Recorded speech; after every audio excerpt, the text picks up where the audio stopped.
Welcome to the Deep Dive. I'm your host, and today we are stripping away the polish from one of the most fundamental institutions in American life. We're talking about the machinery of justice. Oh, maybe the machinery of the legal system. Right, because as we're going to find out, those two things, law and justice, they're not. Well, they're not always the same thing, are they? That is the understatement of the century.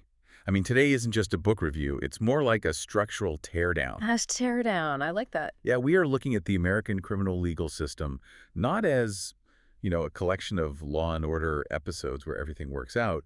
We're looking at it as a massive industrial pipeline. A pipeline designed for very specific outputs. Exactly. And our blueprint for this teardown is the book Just Mercy, a story of justice and redemption by Bryan Stevenson. Now, I know what some of you might be thinking. Oh, I saw the movie with Michael B. Jordan. Or, I know this story. It's about a heroic lawyer saving an innocent man. And sure, yeah, on the surface, that is the plot. But we are definitely not here for the Hollywood version today. No, we're using Stevenson's memoir as more of a diagnostic manual. Okay. We are looking at what we're calling the crisis in perception. The core idea, the thesis we're exploring, is that the legal system, it's not actually designed to find the truth. That's a huge statement. It is, but it's central to this. That whole truth-seeking idea is, frankly, a comforting myth. The reality is that the system is a high-variance machine. It's designed for three main things: throughput, risk management, and social control. Throughput, risk management, social control. I mean, you're using industrial terms again. It sounds like we're discussing a supply chain for car parts, not for human beings. And that's exactly how we have to look at it to understand why it fails so consistently. Okay, unpack that. Well, think about it. If you walk into a factory and a machine keeps, crushing the workers' hands, you don't just blame the operator every time. No, you'd look at the machine itself.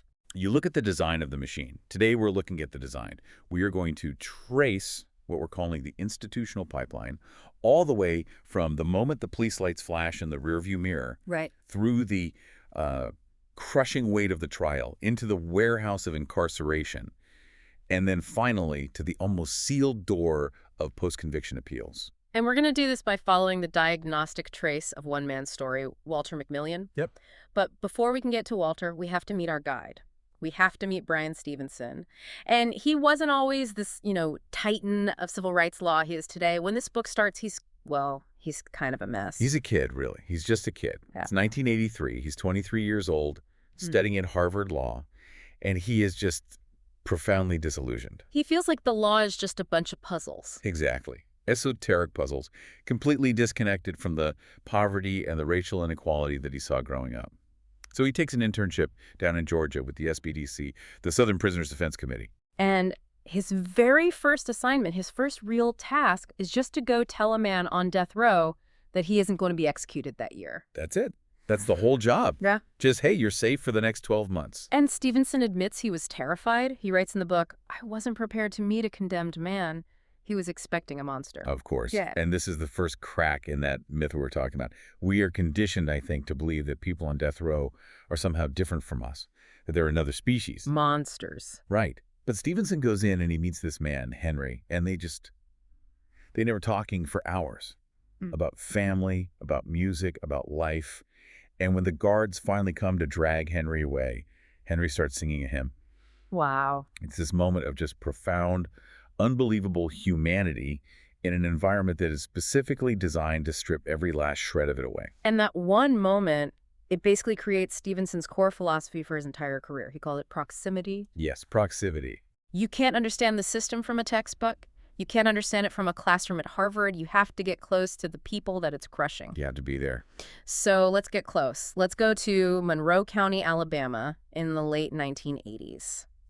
Can you set the scene for us? Okay, so this is the Deep South, obviously, but more specifically, it's a community that's kind of in transition. The economy is shaky, the old racial hierarchies, Jim Crow, they're legally gone. On paper, they're dead. But only on paper. Socially, they are very, very much alive.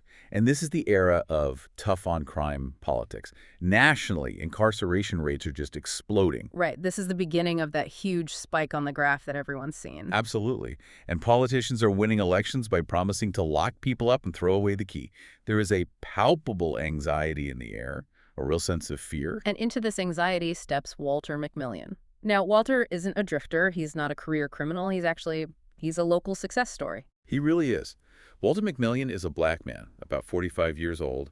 He runs his own pulpwood business. He's independent. He's financially stable. And in a system that was, for so long, built on black dependency, an independent black man is already an anomaly. A dangerous anomaly. Yeah. But Walter does something that moves him from just anomaly to target. He has an affair. A very public affair, with a white woman named Karen Kelly. And in 1986, Alabama, despite all the supposed progress of the civil rights movement, that is still a fundamental violation of the unwritten caste system. It creates what you might call a risk profile. In the eyes of the white community, Walter has proven he doesn't respect the boundaries. He is out of place. Exactly. So when a terrible tragedy occurs, the system's reticle, its focus, it naturally just slides right over to him. And the tragedy is the murder of Rhonda Morrison. She's an 18-year-old white woman murdered in the middle of the day at a dry cleaner's where she worked. She was well-loved from a prominent local family. The town is horrified. And this brings us right to phase one, policing and investigation. We have to look at the incentives here. Okay. The man in charge is Sheriff Tom Tate. For months, he has no leads, nothing. The murder is unsolved, the community is terrified, and they are angry. They want safety, yes, but more than that. They want resolution. They want an ending to this story. Yes, they need narrative closure. And this is the clearance incentive you mentioned, right? The idea that police departments are judged on their clearance rates, how many crimes they officially solve. Precisely. An unsolved murder of a prominent young white woman is a political disaster for a sheriff. It's a failure.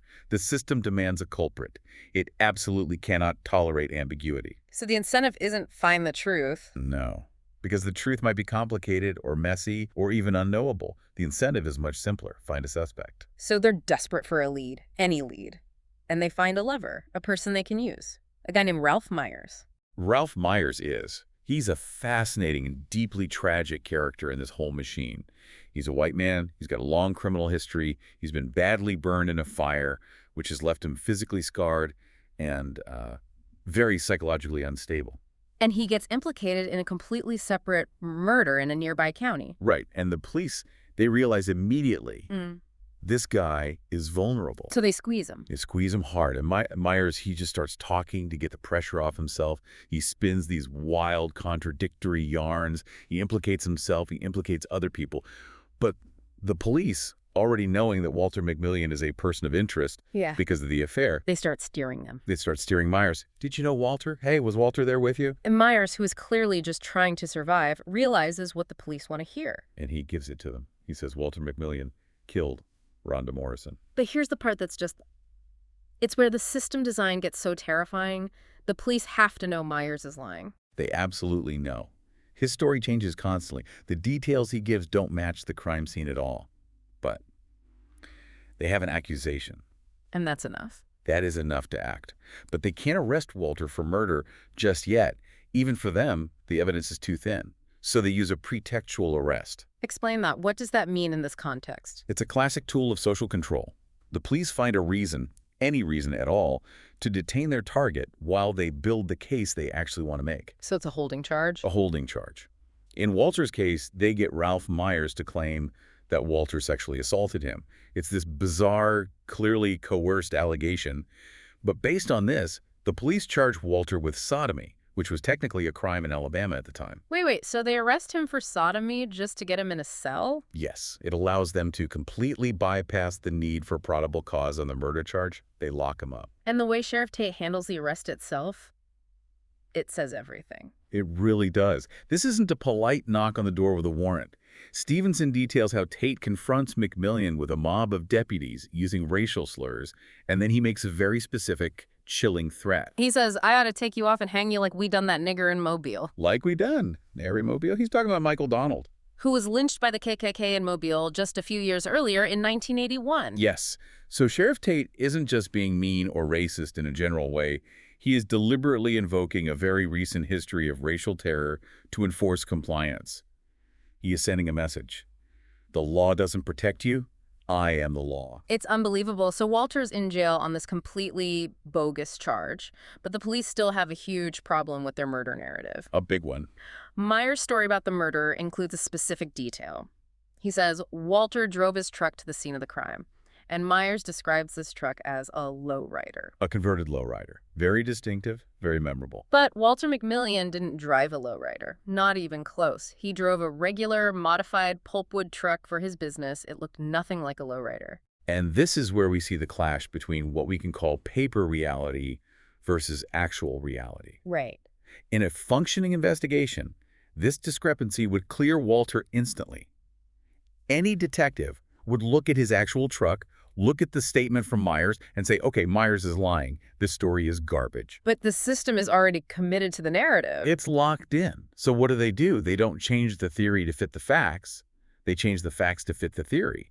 They bully Myers into sticking to the lowrider story, and then they just opened eyes.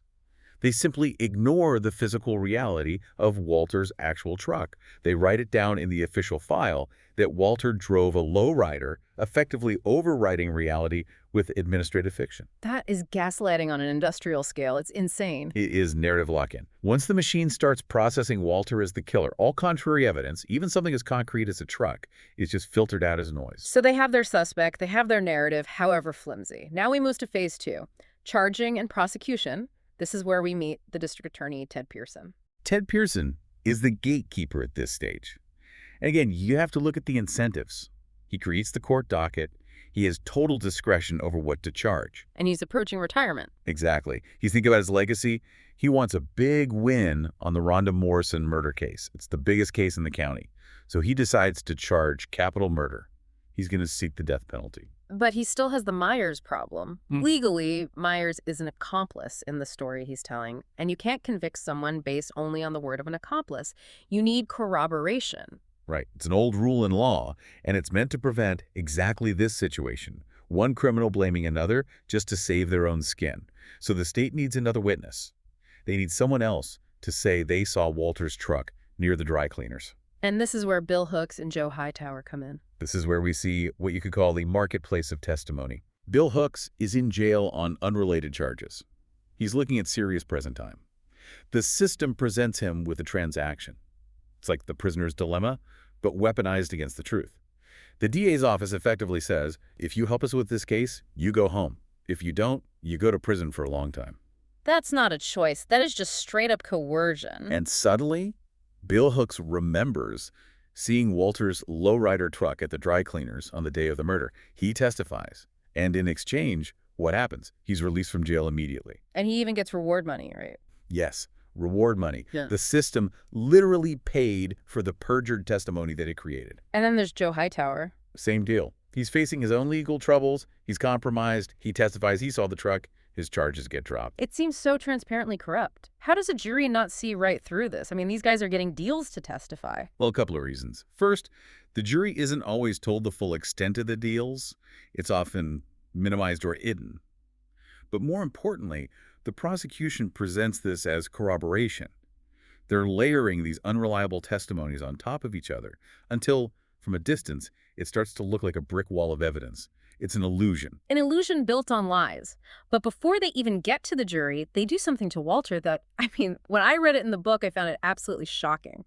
They send him to death row. Yes. Not the county jail, death row. This is what we can call Phase 2.5, pre-trial punishment. Walter McMillian is sent to Holman State Prison, to the death row wing, before his trial has even started. How is that even legal? He hasn't been convicted of anything. He is technically legally innocent until proven guilty. It creates a psychological environment of guilt. It's designed to break the defendant. Can you imagine sitting in a cell next to the electric chair, listening to other men being dragged to their executions, all while knowing you're supposedly next? It's psychological torture. It is designed to force a plea, to get him to say, okay, I'll admit it, just let me live in general population. But Walter refuses to plead guilty to something he didn't do. It also has to poison the jury pool, right? If the sheriff has already put this man on death row, the average person in the community thinks, well, they must know something we don't. He must be incredibly dangerous. It's a signal. It signals guilt to the entire community. And to justify this completely illegal move, the authorities invent another fiction. They start telling the press that Walter is a member of the Dixie Mafia. The Dixie Mafia. A black man in rural Alabama is supposed to be running a white organized crime ring. It's absurd. It's absurd on its face, but it serves a function for the system. It explains away the total lack of physical evidence.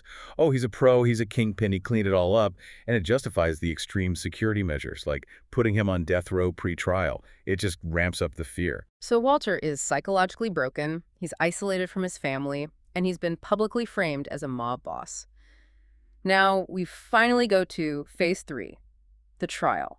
And if the investigation was a faulty factory line, the trial is the quality control checkpoint that completely fails. It fails at the very first step, venue and selection. Walter's lawyers argue, correctly, that he can't possibly get a fair trial in Monroe County. The community is too inflamed, too biased.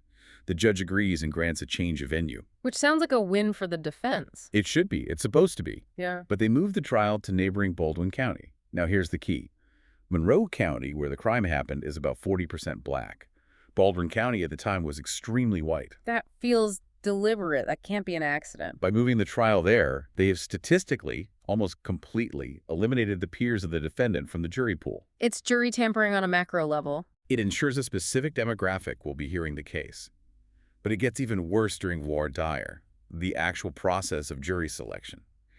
Even in mostly white Baldwin County, there are some black potential jurors called. And the prosecutor gets rid of them. Systematically, one by one, he uses what are called peremptory strikes.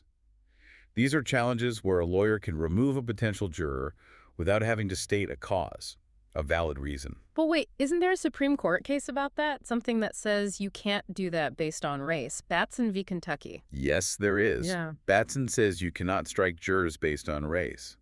But the loophole is massive. All the prosecutor has to do is provide any race-neutral reason, no matter how flimsy. What counts as a race-neutral reason? Oh, almost anything. He looked disinterested. She seemed hostile to law enforcement. He lives in a high-crime area. She's about the same age as the defendant. The judge just has to accept it. And in Walter's case, the judge just rubber stamps all of them. He accepts every single one. And the result is a jury of 11 white people and 1 black person to decide the fate of a black man accused of killing a white woman in a case saturated with racial tension. The deck is completely stacked, but Walter has an alibi. And it's not a weak alibi, it's a rock-solid one. It's the fish fry alibi. On the very morning of the murder, Walter was at his home with his family hosting a church fish fry.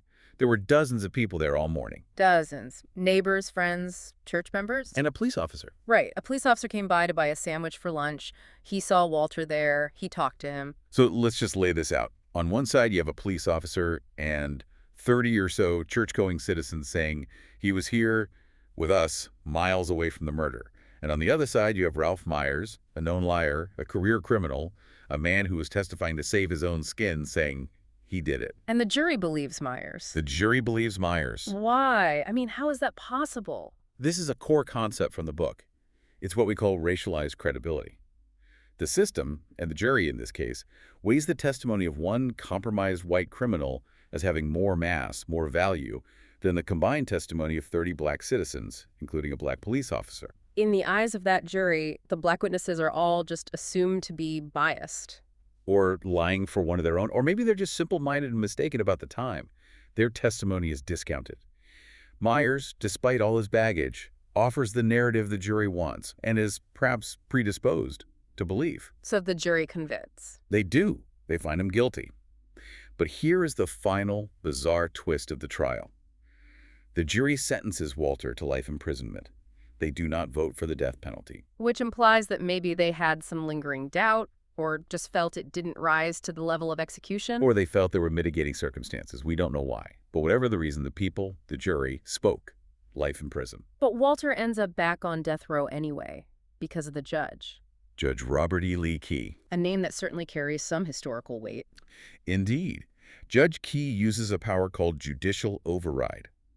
At the time, Alabama was one of the very few places in the democratic world that allowed a single judge to unilaterally overrule a jury's life sentence and impose death instead. Why would a judge do that? I mean, if the jury, the conscience of the community, is satisfied with the life sentence, why does the judge need to impose death? Again, it comes back to incentives. We have to look at the political economy of the judiciary. In Alabama, judges are elected. They have to run campaigns. They have to run campaigns, raise money, appeal to voters. And in a tough-on-crime era, overriding a jury to impose the death penalty is a powerful campaign ad. It signals to the voters, I am not soft, I am tougher than the jury, I will do what is necessary to keep you safe. So he's essentially leveraging a man's life for votes. He's utilizing the machinery of death to secure political capital. It's a performance that legitimizes his authority in the eyes of the electorate. So Walter is back on death row, convicted, sentenced to die. And this moves us into phase 4, incarceration. The book spends a lot of time here, and it really shifts focus from just Walter to the entire ecosystem of people around him. Stevenson calls the prison system a warehouse. Because it's not about correction. It's not about rehabilitation. It is about storage. And specifically, the storage of the most vulnerable people in our society. Stevenson introduces us to two groups that the system absolutely destroys: the mentally ill and children. Let's talk about the mentally ill first. The story of Avery Jenkins it wrecked me. Avery Jenkins is a man on death row. He did commit a violent crime, yes, that's not in dispute. But the man is profoundly, profoundly mentally ill. He has organic brain damage, schizophrenia, bipolar disorder. He's often completely incoherent. He thinks demons are literally crawling on him, attacking him. He has no real idea where he is half the time. In any kind of rational, humane system, Avery Jenkins belongs in a secure psychiatric facility where he can get treatment. But we had deinstitutionalized the country in the decades before this. We closed the mental hospitals and moved the patients to the only place left with beds: the prisons. But prisons aren't hospitals. They're not equipped for that. No. They are security environments built on compliance. When Avery acts out because of his illness, screaming at voices only he can hear, refusing to move from his cell, the guards don't see a medical crisis. They see non-compliance. A discipline problem. A disciplinary issue. Stevenson describes guards at Angola Prison in Louisiana using fire extinguishers on inmates who are having epileptic seizures because they won't stop thrashing around. It's seen as a disturbance to be suppressed. There's this moment where Stevenson goes to visit Avery for the first time. The guards are mocking Avery, telling Stevenson he's wasting his time with that nut. Stevenson goes in ready for a legal battle. But Avery isn't asking about his appeal. He asks for a chocolate milkshake. It's his obsession. It's the only thing he can focus on. And Stevenson, in this moment of genius empathy, realizes the legal arguments mean nothing to Avery. He just connects with him as a human. He says, "I'll get you that milkshake." And later, after winning a hearing, he actually brings it to him. That milkshake is like a tiny glitch in the machine. The entire machine is designed to deprive, to control, to punish. The milkshake is an act of care, of simple kindness. And it just illustrates how starved these men are for basic dignity. Avery weeps over a fast food milkshake because it's the first time in a decade someone has treated him like a person and not a problem to be managed. It's a stunning moment. And then there are the children. This part of the book just makes you angry. We're talking about 13 and 14-year-olds. Joe Sullivan, Trina, Ian, these kids. Joe Sullivan was 13 years old. He was sentenced to life without parole. And let's be very clear about what that means. Life without parole for a child is a death sentence. It is a sentence to die of old age in a cage. How does a civilized society put a 13-year-old child in an adult maximum security prison for the rest of his life? We have to go back to the super predator myth of the 1990s. Right. A number of academics, and especially the media, spun this terrifying theory that a new breed of child was emerging. They were described as godless, remorseless super predators. And it was heavily racially coded, aimed right at black and brown urban youth. It was a full-blown moral panic. And laws were passed across the country to soothe that public panic. Things like mandatory minimums, laws that required trying children as adults for certain crimes. The discretion was taken away from judges. The system just became an algorithm. If you do crime X, you get sentence Y, regardless of whether you're 14 or 40. And the outcome for someone like Joe Sullivan? He enters an adult prison at 13. Yeah. He's immediately and repeatedly raped. He's beaten. He attempts suicide multiple times. Over the years, he develops multiple sclerosis from neglect and ends up in a wheelchair. The system decided he was irredeemable before he had even gone through puberty. It's a trapdoor. Once these kids fall in, the normal mechanisms that might get them out parole, review, second chance, they're all welded shut. That is the nature of the warehouse. Its function is to keep things in. It doesn't have a mechanism for checking if they still belong there or if they ever belong there in the first place. Which brings us back to Walter in Phase 5, post-conviction. Yeah. This is the long, hard battle to get him out. Stevenson takes on the case. He starts digging, and he finds everything. He finds it all. He gets tapes of Ralph Myers admitting on the record that he lied about everything. He finds all the fish fry witnesses who were ignored. He finds evidence the prosecution hid. You would think, great, Problem solved. We found the truth. The system will now correct itself. But the system doesn't say, thank you for pointing out our catastrophic error. It says, go away. It resists. This is the persistence of error. The appellate system, as a design feature, values finality over correctness. The internal logic is, we had a trial, the jury spoke, the process is complete. If we start reopening every case just because some new evidence pops up, the entire system will grind to a halt and collapse. So they build these massive procedural walls to prevent it. So Stevenson files what's called a Rule 32 petition, and the new DA, a man named Tom Chapman, who wasn't even the guy who originally convicted Walter, he fights Stevenson tooth and nail. And that is institutional self-protection. Even though Chapman didn't personally frame Walter, he represents the state of Alabama. And for the state to admit that Walter is innocent is for the state to admit that the sheriff, the previous DA, and the judge were all complicit in a monstrous crime. It destroys the legitimacy of the entire local institution. Exactly. So the institution fights to keep the innocent man in jail just to preserve its own image of infallibility. It takes the TV show 60 Minutes to finally break the deadlock. Yes. Stevenson, being brilliant, realizes he can't win this fight inside the courtroom alone. He has to break the narrative lock-in that exists in that community. He brings in the national media. And when the story hits national television, suddenly the local officials in Alabama look like villains to the entire country. The political cost of keeping him in jail, the shame cost, finally becomes higher than the admission cost. That's a great way to put it. The pressure changes the calculus. The Alabama Bureau of Investigation finally steps in, does a real investigation, and confirms everything. Myers lied. The alibi was real. The state finally, reluctantly, capitulates. Walter McMillian walks out of the courtroom a free man after 6 years on death row. It's an incredible triumphant moment. The scene in the book is just electric. It is. But it's a huge but. What happens to the men who did this to him? What happens to Sheriff Tate? To the original prosecutor Pearson? To the witnesses who lied? Nothing. Nothing at all. Sheriff Tom Tate was reelected. Repeatedly. He remained the sheriff of Monroe County for decades after this. And the prosecutors, can Walter sue them? He lost 6 years of his life. He was terrorized on death row. He came out with trauma that Stevenson says likely accelerated the dementia that eventually killed him. Can he sue them for damages? No. And this is the final and maybe the most important piece of this whole systems analysis. Immunity. Explain this. Because if a doctor amputates the wrong leg, I can sue him for malpractice. If a driver runs a red light and hits my car, I can sue him. But not a prosecutor.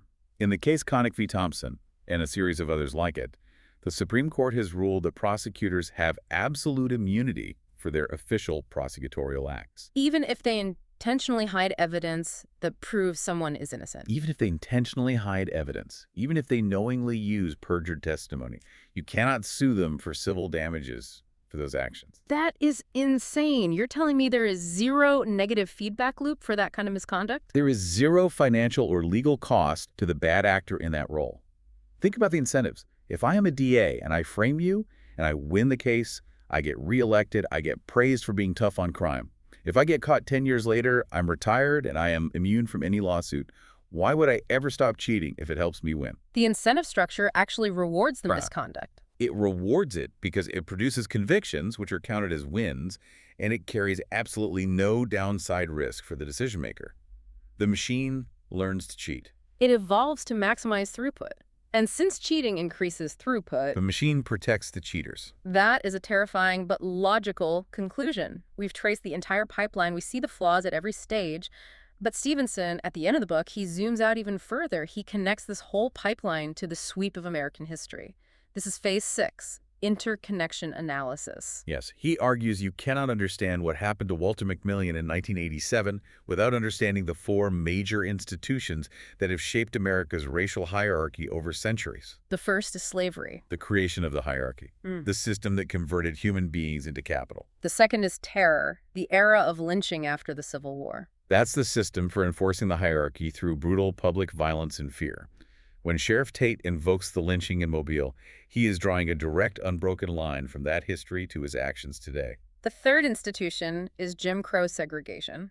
That's the system for legalizing the hierarchy. Separate but equal. And finally, the fourth institution, mass incarceration. This, he argues, is the modern mechanism. It's the new Jim Crow.